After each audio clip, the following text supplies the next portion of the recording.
So I crept down the stairs, I plugged in the coffee, got my chocolate, got my Bible. I figured there are a couple good reasons to get up early in the morning.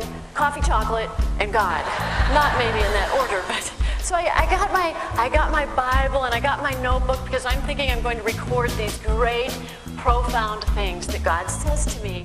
I heard a story about a woman who had a massive heart attack. They rushed her to the hospital, and while she was on the operating room table, she had an out-of-body experience, and she started moving toward the light, and finally she came to God, and she said, God, so is this it?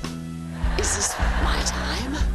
And God said, no, go on back. You have 30 more years. Finally, she comes out of the heavy anesthesia.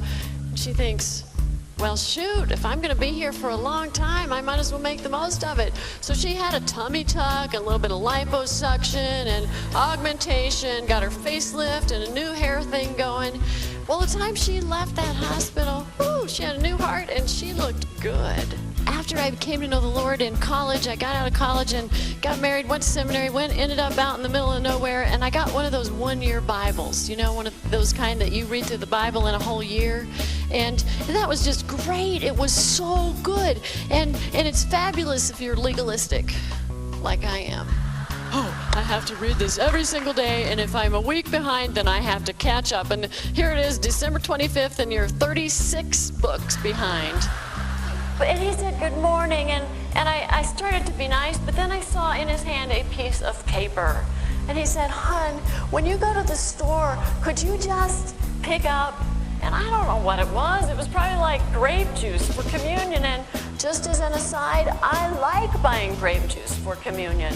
I don't know how many of you have rural parsonages, but around all the rural parsonages in Illinois, they have grapevines. Do you know why they have grapevines? It's so that the poor, beleaguered pastor's wife can pluck the grapes and stomp them for communion. So I like buying grape juice. But this particular morning, I was not singing, it is well with my soul. In fact, what I did is I leapt out of my chair and I screamed at my husband, what do you think I am, your servant? Do you get like that sometimes in times of change? You see this person there and she looks a lot like you, but boy, who is that? You don't recognize what's coming out of her mouth, or the way she's acting, or the way she's not forgiving, or the way she's angry. Changes in our lives often take us by surprise. Even positive changes take their toll on our soul. And if we are to be faithful to the music within us, then we have to learn how to live well in places of change. They came back thrilled. They couldn't wait to tell Jesus, Jesus, the dead are being raised, and the lame are walking, and the blind are seeing.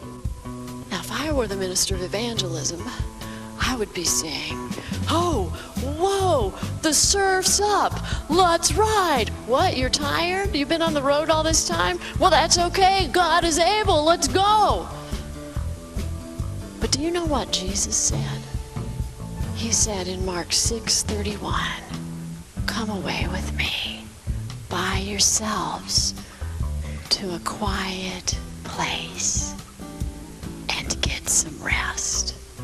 What's the difference between those who handle change effectively and those who seem to say change is handling me and I'm not doing very well with this? Well, one of the choices is that you can just shut down and just say, I can't do anything, I'm powerless, there's just no way out for me.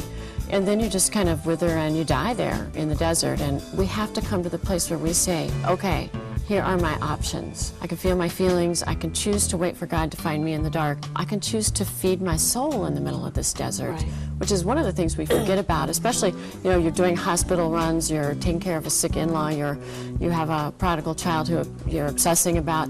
Right. The first thing that goes is that, you know, every day I am going to take time to intersect with God. We lose that routine. And so moving into those places of choice where we can't change maybe our situation, but we can let God change us in the midst of this situation.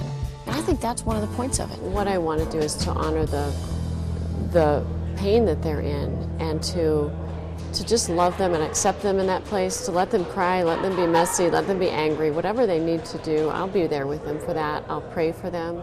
I'm not a big advice giver in person, but I definitely know God's presence in the midst of hard places, and so I'm so happy to coach people in that place and invite them back to God, back to prayer, back to their heart, because you start losing your heart when you're in those scary places because you don't want to go there, and that really is, I think, the hallmark of what I do as well. That just inviting people into laughter and then into tears and to God's heart and into growth, because I really think it's that thawing process where we can move there. So it's a blast.